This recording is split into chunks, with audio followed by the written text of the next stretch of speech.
Bienvenue tout le monde à l'EBCRS. Merci d'être ici présent ce matin pour un autre message qui concerne le discipulat, donc la maturité du chrétien, la croissance en Christ. Puis aujourd'hui, pour ceux qui savent, ça sera un message qui va aller complètement à l'opposé des idéologies calvinistes. Parce que on n'est pas dans des idéologies calvinistes, c'est pas ce que je voulais vous pointer du doigt ou quoi que ce soit, c'est juste que le message, ça donne de même. On va parler du vrai Dieu qui a des demandes, du vrai Dieu. Donc, si Dieu a des demandes, ça veut dire qu'il y a des attentes, vrai?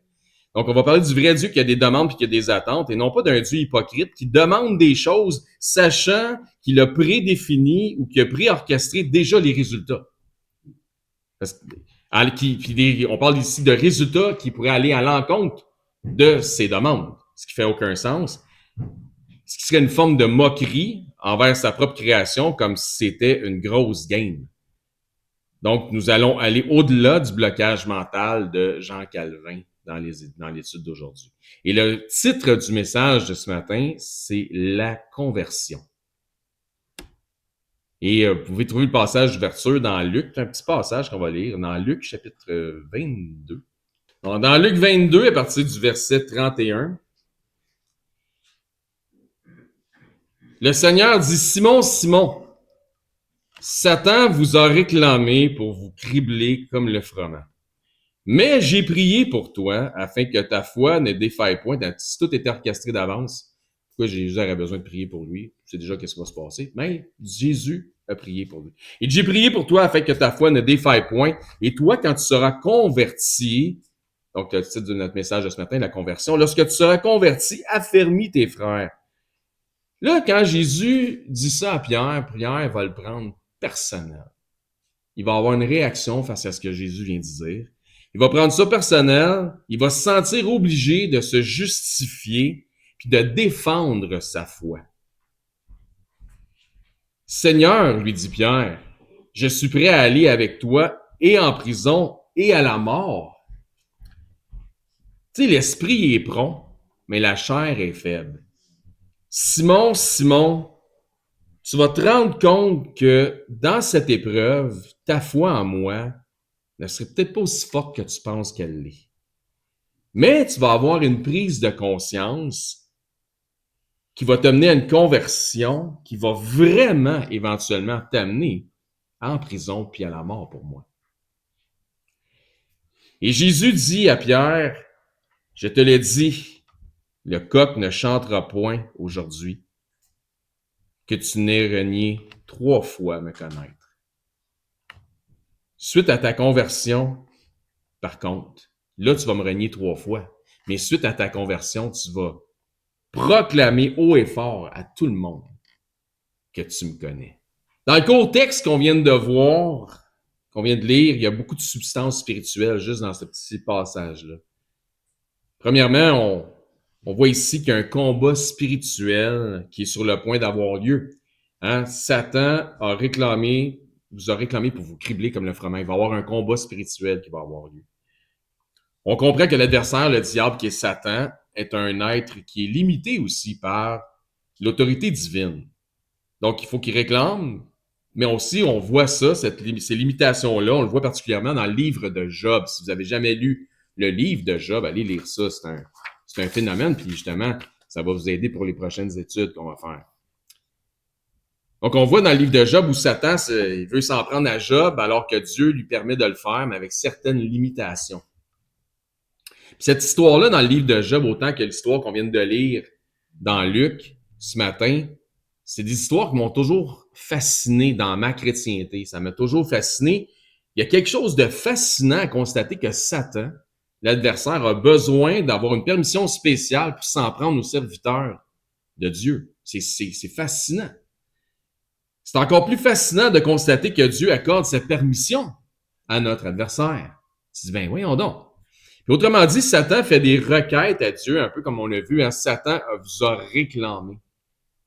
C'est un sujet qui semble souvent être évité parce que ça peut être difficile à expliquer, voire même peut-être difficile à comprendre. Dans notre conception intellectuelle, ça peut être dur à comprendre ou dur à accepter que Satan fait des réclames et que Dieu permet.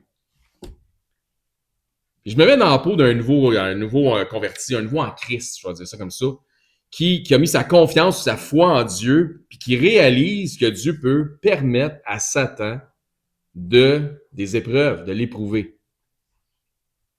Puis si c'est le cas, tu te dis, ben, puis si tu es surpris de ça comme étant nouveau en Christ, que Satan puisse t'éprouver, puis si tu es surpris de ça, mais dis-toi bien que avant que tu appartiennes à Christ, il n'y avait peut-être pas besoin de permission. Donc, il ne faut pas oublier qu'au commencement, c'est pas comme si Dieu ne savait pas que le serpent avait eu une discussion avec Ève. Donc, ça, c'était l'épreuve de la foi de Ève, si vous voulez.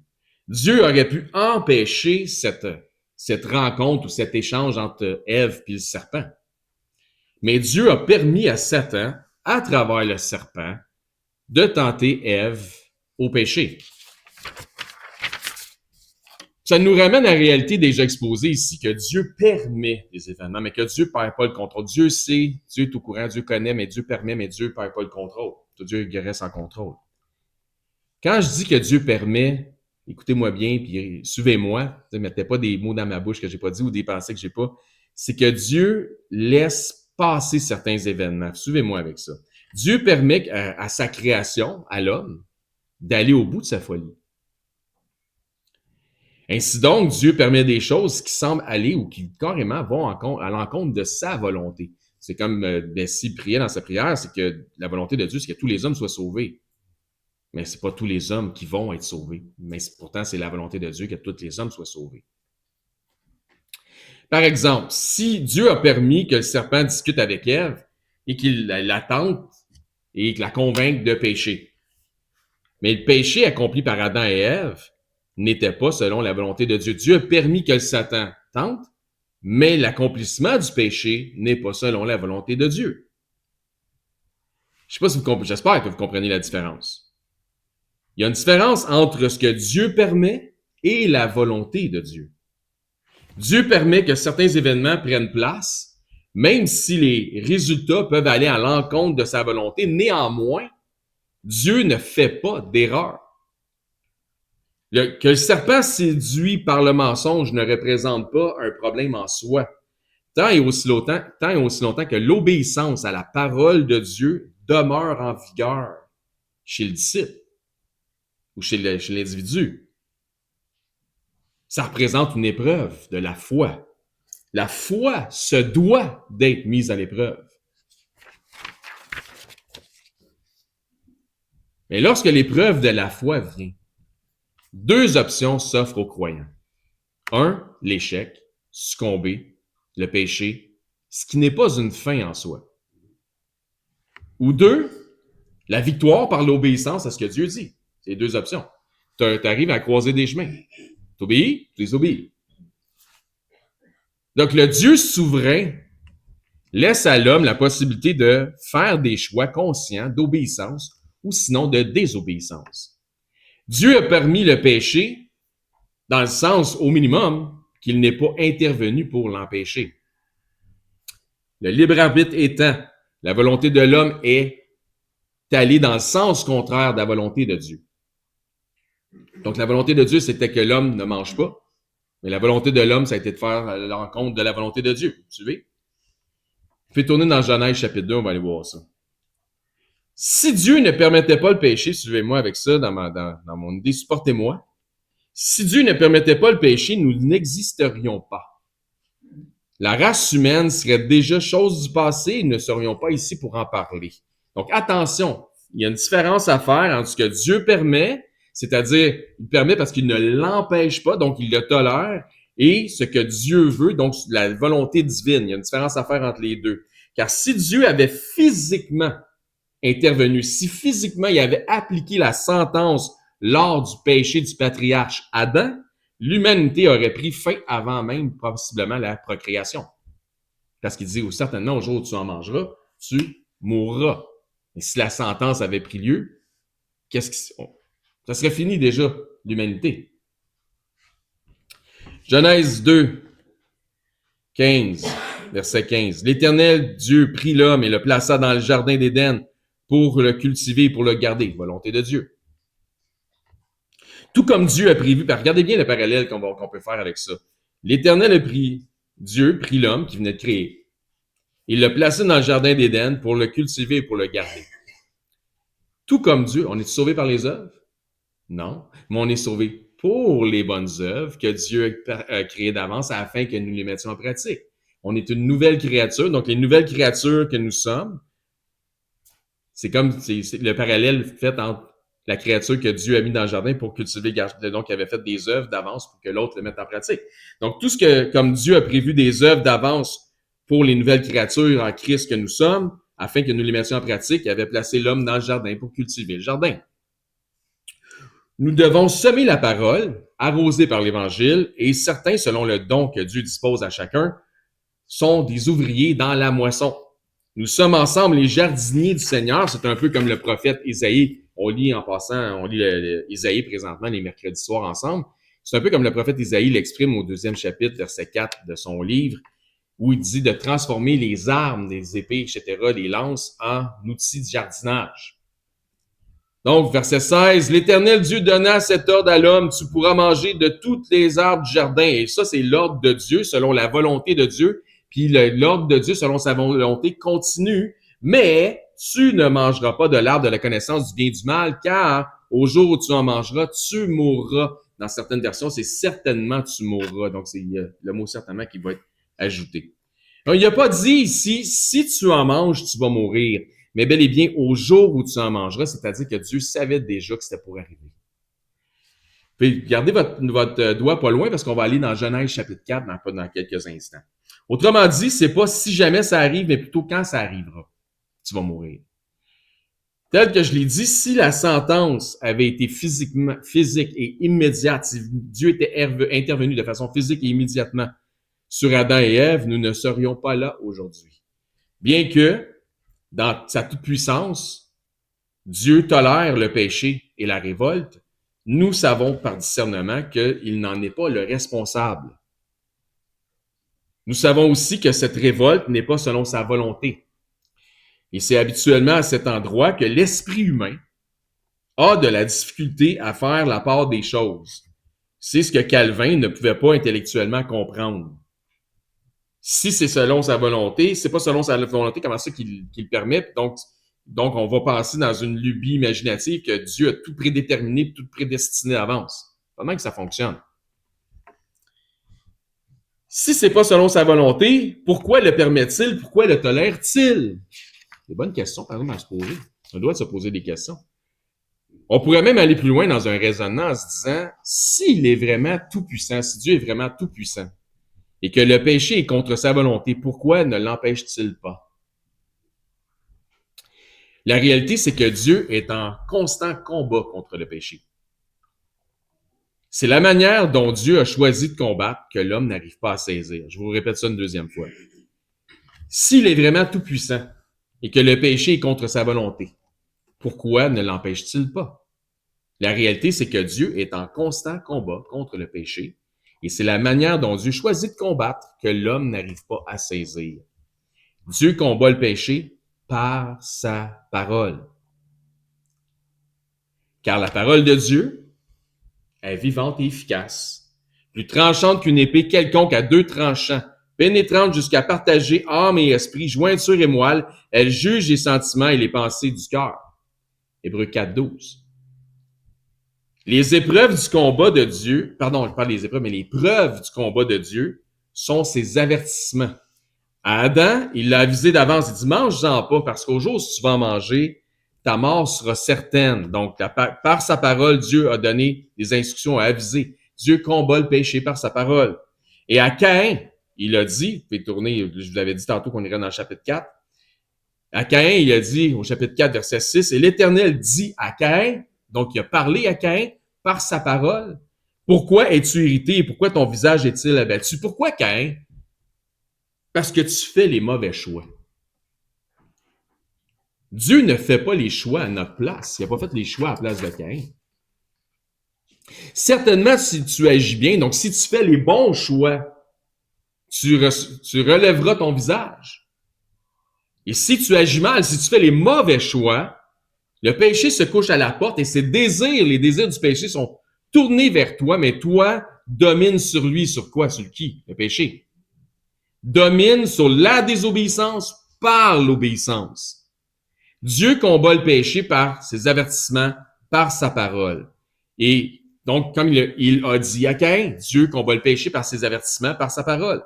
Encore aujourd'hui, il combat par l'Évangile, par la parole, et toujours par son esprit, en tentant de convaincre tous les hommes, comme Bessie l'a dit, de leur condition de pécheurs, de la justice du péché et du jugement à venir sur les pécheurs, parce que la volonté de Dieu, c'est que tous les hommes soient sauvés. On peut se dire que Dieu n'a pas physiquement empêché Caïn d'haïr son frère, Abel, au point de le tuer. Dieu n'est pas arrivé et dit, écoute, je vais te retenir. Tu pourras pas l'haïr. Je vais faire de quoi tu pourras pas haïr ton frère. Non, non. Il a laissé ces choses-là arriver. Mais on voit bel et bien Dieu débattre avec Caïn pour le raisonner en lui disant qu'il a le pouvoir de dominer sur le péché. Tu as le pouvoir d'obéir selon ma volonté. Par la foi en ma parole. Je te parle, Caïn. Écoute-moi, je t'ai dit quelque chose. Je te donne des avertissements. Mais tu as aussi le pouvoir de désobéir par ta volonté. Résultat, comme ses parents avant lui, Caïn a fait le mauvais choix et le résultat fut que Abel a été le premier martyr. Dieu combat le péché, mais Dieu permet le péché car, quoi qu'il le peut, parce qu'il est tout-puissant, généralement, il n'intervient pas physiquement. Mais Dieu n'approuve pas le péché. Dieu ne bénit pas non plus le péché. Pourquoi Dieu tolère-t-il le péché? Ben parce qu'il est patient, parce qu'il est lent à la colère. Car si ce n'était pas de sa patience, chaque pécheur serait anéanti par sa sainte colère. Dieu est aussi miséricordieux. Oublie pas que le Dieu que tu pries, puis à qui tu demandes de quoi, puis qui répond pas tout de suite, là, c'est le même Dieu qui te châtie pas tout de suite quand tu pêches. Dieu, dans sa miséricorde, a donné l'opportunité à Adam et Ève de confesser leurs péchés, mais ils ont plutôt choisi la justification. Au lieu de confesser leurs péchés, ils se sont justifiés dans leurs péchés. C'est pas de ma faute, c'est celle du serpent. C'est pas de ma faute, c'est la femme que tu as mis à côté de moi, c'est la faute à ma femme. Finalement, un raisonnement charnel, si on renverse tout ça, c'est la faute de Dieu. C'est Dieu qui a créé le jardin, puis créé le serpent, puis c'est la faute de Dieu. Pas de ma faute, c'est la faute de l'homme, puis tu veux pas la chaîne remonte à Dieu. Finalement, on en revient au raisonnement charnel que c'est la faute de Dieu. Pareil pour puis même affaire avec Caïn en passant. Vous allez voir. En Genèse 4:9, j'espère que vous avez gardé votre place. L'Éternel dit à Caïn, où est ton frère Abel? Pensez-vous que Dieu ne savait pas il était où? Où est ton frère Abel? Caïn répondit, je ne sais pas. Suis-je le gardien de mon frère? En demandant où est ton frère, Dieu donne une chance à Caïn de reconnaître et de confesser son péché. Quand il a demandé, il est où ton frère? Là, pas vraiment parce qu'il voulait savoir, il voulait qu'il reconnaisse puis qu'il admette qu'est-ce qu'il avait fait. Il donnait une chance de se repentir. Donc, il a fait appel à sa conscience. Mais qu'est-ce que Caïn a fait? Il s'est endurci. Il a endurci son cœur. Il dit, si t'es Dieu, pourquoi tu l'as pas gardé? Suis-je le gardien de mon frère? C'est pas à toi, Dieu, de garder mon frère. Pas à toi de garder les hommes. C'est pas à toi de nous protéger. Pourquoi tu l'as pas protégé? C'est de ta faute si j'ai tué mon frère. Voyez-vous? Il blâme Dieu. Pareil comme ses parents ont fait. C'est pas de ma faute, c'est ma femme. C'est pas de ma faute, c'est le serpent. C'est de la faute à Dieu. C'est pas suis-je le gardien de mon frère. C'est pas toi qui es Dieu. C'est pas toi qui es supposé nous garder. Suis-je le gardien de mon frère? Lorsque Job a été lourdement éprouvé, le deuil, les pertes, etc., il aurait pu suivre le conseil de sa femme en maudissant Dieu pour toutes ses douleurs, pour tout ce qu'il subissait. Mais Job a fait le choix conscient de ne pas blâmer Dieu. Puis si au contraire, Job avait blâmé Dieu, le seul responsable de son propre péché aurait été Job, et non pas Dieu qui permettait ces épreuves. Suivez-vous? De pécher et de blâmer Dieu pour notre condition de pécheur, c'est d'ajouter péché par-dessus péché. Dieu permet les épreuves de la foi, non pas afin que l'on pêche, mais afin que l'on grandisse dans la foi, que nos yeux spirituels s'ouvrent davantage, afin que l'on puisse atteindre de nouvelles perspectives. Que les hommes choisissent le péché, c'est une triste réalité, mais le péché de l'homme révèle la nature miséricordieuse de Dieu, car là où le péché a abondé, la miséricorde a surabondé. Référence Romains 5:20. Oui, mais si Dieu sait tout d'avance par son omniscience, n'est-il pas responsable de la suite des événements? Une bonne question. La connaissance ou la préscience ne fait pas de Dieu la cause. Je répète, la connaissance ou la préscience de Dieu n'en fait pas la cause de ce qui se passe après. C'est pas lui qui est la cause de tout ça. Chacun de nous qui sommes parents, par exemple, ici, avons pu prédire concernant un de nos enfants quelque chose. Fais pas ça, tu vas te faire mal. Fais-tu du sens? Fais pas ça, tu vas te faire mal. Puis éventuellement, qu'est-ce qui se passe? Ça y est. Elle ou elle s'est fait mal. Hein? Tels des prophètes, on avait beau savoir d'avance, on a beau les avertir des conséquences, ça ne fait pas de nous les responsables de leurs mots. Mais on savait. Donc, même chose, même que des fois, tu te dis, tu sais, s'il se la pète, là, ça va peut-être être une bonne affaire. Il va apprendre. Ça va lui donner une nouvelle perspective.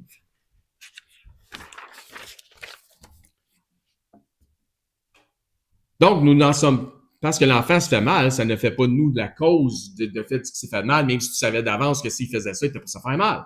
T'en es pas la cause. Mais nous n'en sommes pas moins les consolateurs. Ainsi donc, il ne faut pas supposer que la préscience est équivalente à la cause. Le fait que tu saches d'avance n'est pas la raison pour laquelle le phénomène se produit. Si le Créateur, par préscience, était le responsable du mal, la création serait un acte immoral. Je répète ça. Il ne faut pas supposer que la préscience est équivalente à la cause. Le fait que tu saches d'avance n'est pas la raison pour laquelle le phénomène se produit. Si le Créateur, par préscience, était responsable du mal, la création serait un acte immoral. La création est un acte d'amour dans un projet père et fils. Le péché est un acte de rébellion contre le Père et contre le Fils. Que ce soit Adam, Ève ou Caïn, chacun voulait avoir le libre choix, le libre arbitre de pécher, mais sans les conséquences. Et le péché n'est jamais sans conséquences. Mais Dieu, par la loi, établit les conséquences avant que le péché soit. Donc, Dieu, par la loi, établit. Donc, quand tu dis, ouais, mais quand Caïn a tué Abel, il n'y avait pas de loi, tu ne tueras point, tu ne commettras point de meurtre. Oui, il y en avait une. Dieu, il a dit, fais pas ça. Il l'a fait pareil. Mais Dieu, par la loi, établit les conséquences avant le péché, puisque le péché ne prend place que lorsque la loi est enfreinte. Mais avant même que le péché soit, Jésus-Christ est l'agneau de Dieu sacrifié depuis la fondation du monde. Et depuis la nuit des temps, quiconque met sa foi en l'évangile de cet agneau sacrificiel reçoit le pardon de ses péchés par la grâce de Dieu, car la seule et unique méthode salutaire de tous les temps n'est que par la grâce de Dieu, par le moyen de la foi. Une foi personnelle, c'est-à-dire non imposée, sinon ça ne serait pas la foi. Si la foi t'est imposée, c'est pas la foi. Si on te force à la foi, ce n'est pas la foi. Une foi influencée par ce que Dieu dit et révèle aux hommes, par son Saint-Esprit, par l'Évangile, et par son Saint-Esprit, Dieu débat quand même avec les hommes dans une recherche d'influence, mais sans leur imposer la foi. Si Dieu imposait la foi, il n'y aurait jamais eu de déluge. Ou tout le monde aurait été dans l'arche. Un des deux. Le déluge est la conséquence d'une apostasie quasi totale, où Dieu n'arrivait plus à influencer qui que ce soit, même à travers la prédication du patriarche Noé, qui est un prédicateur de justice. de convaincre les hommes de croire. C'est pourquoi il dit, à l'annonce du déluge, à venir, mon esprit, donc Dieu par son esprit essaie de convaincre les hommes de péché, de justice et de jugement. À l'annonce du déluge, il dit, mon esprit ne contestera pas toujours avec l'homme ou avec l'esprit de l'homme. Il n'y a plus rien à faire. L'apostasie quasi totale. Autrement dit, j'ai tout fait pour les influencer au bien, mais l'homme ne fait que choisir le mal. Et puis comme on l'a vu dans le psaume 14 qu'on a lu ce matin, l'Éternel du haut des cieux regarde les fils de l'homme pour voir s'il y a quelqu'un qui soit intelligent, qui cherche Dieu. Tous sont égarés, tous sont pervertis. Il n'en est aucun qui fasse le bien, pas même un seul. Après la foi viendront les épreuves de la foi, dans l'ordre des choses. Tel le criblage de Satan dont parle Jésus à Pierre, les épreuves de la foi mettent en lumière les vrais défauts. Dans notre texte d'ouverture, pour vous ramener un petit peu ce que ça disait, dans Luc 22, 31, ça disait, le Seigneur dit, Simon, Simon, Satan vous a réclamé pour vous cribler comme le froment. Cribler comme le froment, c'est des grains comme des céréales ou du blé. Le crible, ben, c'est comme passer au tamis, si vous voulez. Donc, le but est de retirer les impuretés et d'en garder ce qui est bon. D'enlever ce qui est pas bon, ce qui est faux, ce qui est pas vrai. Cette épreuve à venir révélera des vrais disciples, des faux disciples. On connaît tous l'histoire de Judas, l'Iscario aussi. C'est pourquoi la foi devrait produire en nous l'espérance et l'espérance devrait nous porter la persévérance. Ceux qui abandonnent Christ, donc parlant de persévérance, ceux qui abandonnent Christ pour retourner dans ce monde n'ont possiblement jamais eu vraiment la foi. Je répète ça, ceux qui abandonnent Christ pour retourner dans ce monde n'ont possiblement jamais vraiment eu la foi. Ils ont goûté au concept, mais n'ont jamais vraiment eu la foi à salut. Car la foi à salut ne peut pas être apostasiée. Puisqu'on ne se repent pas de la repentance, et quand je parle de repentance, c'est-à-dire d'avoir eu la foi, d'avoir cru en l'évangile de Jésus-Christ pour le salut de notre âme. Tu ne peux pas savoir puis plus savoir. Car la foi véritable est une connaissance et non une chimère temporaire. C'est pas je pense que c'est je sais que. Dans le premier partie du verset 32 dans Luc 22, ça dit « Mais j'ai prié pour toi afin que ta foi ne défaille point. » Alors, qu'est-ce qui va vraiment être mis à l'épreuve chez les disciples? Les disciples, la personne, l'individu ou la foi du disciple? La foi. Regardez bien dans la seconde partie du verset ce que Jésus met en évidence suite à l'épreuve de la foi. N'oublions pas qu'il ne s'agit pas ici de nouveaux venus, hein, c'est des Pierre et les autres apôtres ou des autres disciples, c'était des gens qui avaient suivi Christ pendant 3 ans. Là. Et toi, quand tu seras converti, donc un peu comme le titre du message de ce matin, hein, la conversion, quand tu seras converti, affermis les frères. Donc on voit qu'il y a une croissance qui doit être prise, il y a quelque chose qui doit changer, quelque chose qui doit être transformé. L'épreuve de la foi mène à la conversion. Puis je vous dirais que qu'on lit le livre de Job, par exemple, ceux qui le connaissent, vers la fin du livre, tu te rends compte que Job a subi une conversion. Le Job du début du livre n'est plus spirituellement le même Job à la fin de son histoire. Il a été converti. Il y a quelque chose qui s'est passé. C'est un croyant. Il a reçu une conversion.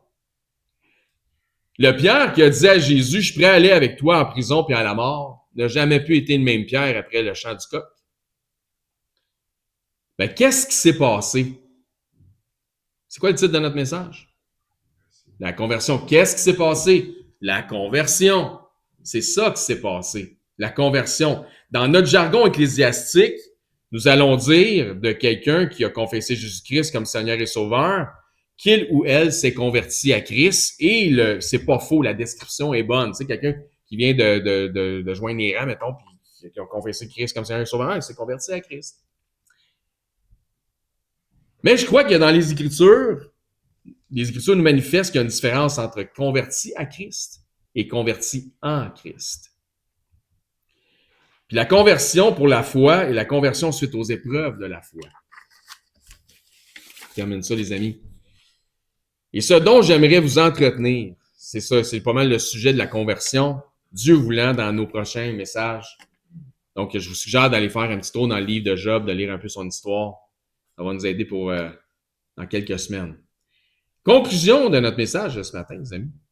Et comme je l'ai dit, la conversion, comme je l'ai dit, ce genre de message-là ne trouve habituellement pas sa place dans plusieurs ministères, principalement chez ceux qui s'identifient comme étant des réformés. Puis que ça, des fois, quand ils viennent ici, ils s'en vont en plein milieu même au début du message quand ils ne sont pas capables de supporter ce genre de message-là. Ici, nous ne sommes pas dans la réforme, mais plutôt dans ce qui est conforme aux Écritures et à la saine doctrine, que la gloire soit à Dieu pour la clarté des Écritures, tout simplement. Puis j'espère que vous avez saisi aujourd'hui dans le message qu'il y a une différence à faire entre ce que Dieu veut, donc la volonté divine, et ce que Dieu tolère par sa patience, malgré que ce soit à l'encontre, par souvent, de ce qu'il tolère, ce soit souvent à l'encontre de sa volonté. Dieu n'est pas l'auteur ni le créateur du mal, sinon Dieu serait lui-même le tentateur. Demandons donc à Dieu de ne pas nous soumettre à la tentation, mais de nous délivrer du mal.